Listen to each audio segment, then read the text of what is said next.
बहुत ही सरल भाषा में कही जाए तो एक जो है उसको कह सकते हैं हम जंग लग जाना और दूसरे को हम कह सकते हैं आग लग जाना। एक है ऑस्टियोआर्थराइटिस और दूसरा है रूमेटॉइड आर्थराइटिस।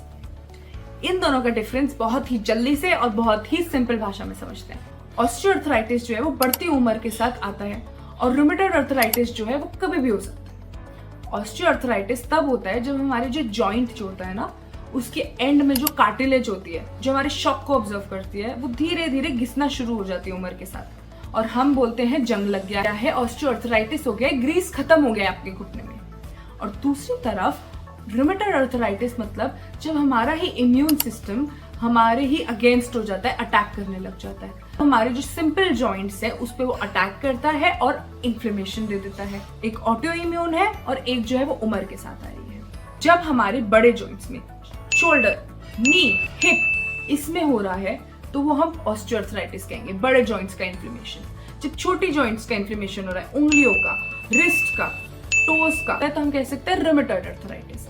ऑस्टियोआर्थराइटिस जो होता है वो एसिमेट्रिकल होता है, यानी कि दोनों घुटने में होना जरूरी नहीं है। एक में हो रहा है तो भी ऑस्टियोआर्थराइटिस हो सकता है, एक में कम है एक में ज्यादा है, ऑस्टियोआर्थराइटिस। लेकिन रूमेटॉइड आर्थराइटिस जो है वो सिमेट्रिकल होता है, दोनों हाथों की उंगलियों में हो रहा है, दोनों पैरों की उंगलियों में हो रहा है, दोनों हाथों में हो रहा है। ये है हमारा रूमेटॉइड आर्थराइटिस। ऑस्टियोआर्थराइटिस जो होता है वो बहुत ज्यादा स्लो है, प्रोग्रेसिव है, उम्र के साथ आ रहा है। और रूमेटॉइड आर्थराइटिस जो है अगर ट्रीट ना किया जाए तो बहुत ज्यादा रैपिड है और बहुत ज्यादा डिफॉर्मिटी भी प्रोड्यूस कर सकता है। ऑस्टियोआर्थराइटिस में आपको क्रेपिटिस साउंड आएगा, कर कर की आवाज आएगी। और जो रूमेटॉइड आर्थराइटिस है, मॉर्निंग स्टिफनेस सबसे बड़ा कार्डिनल फीचर है। सुबह उठ के बहुत ज्यादा स्टिफनेस होती है उंगलियों में। ये एक बेसिक डिफरेंस है। अगर आपको ये वीडियो अच्छी लगी हो तो प्लीज लाइक कर देना। अगर आपको कोई भी क्वेश्चन है तो आप कमेंट में डाल सकते हो। ऑस्टियोआर्थराइटिस जैसी जो प्रॉब्लम है जो बहुत ज्यादा बढ़ रही है, आपके नाना नानी, दादा दादी, अब तो मम्मी पापा के में भी बहुत ज्यादा हो रहा होगा, तो आप मुझसे पूछ सकते हो।